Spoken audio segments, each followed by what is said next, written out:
Okay, so we're just having a quick look at the pen blank drilling vise.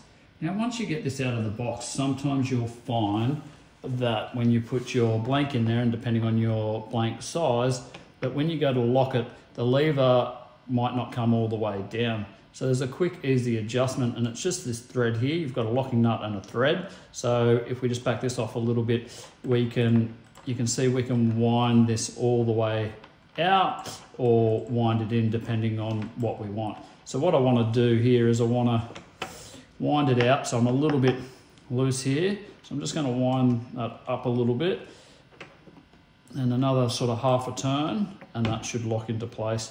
I can now put my locking nut and we're ready to go.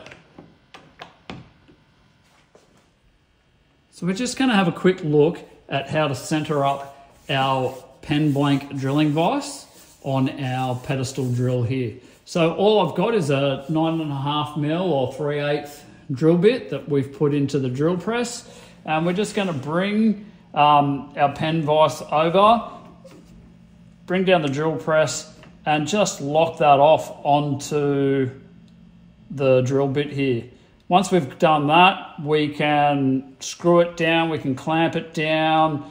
For us, I've got this little fence here, so I can move my fence up, lock my fence off, put a couple of stops so that I know where I need to go, bring my drill up. Now I can change my drill bit to the necessary drill bit for the pen that I'm using and go ahead and drill my blanks.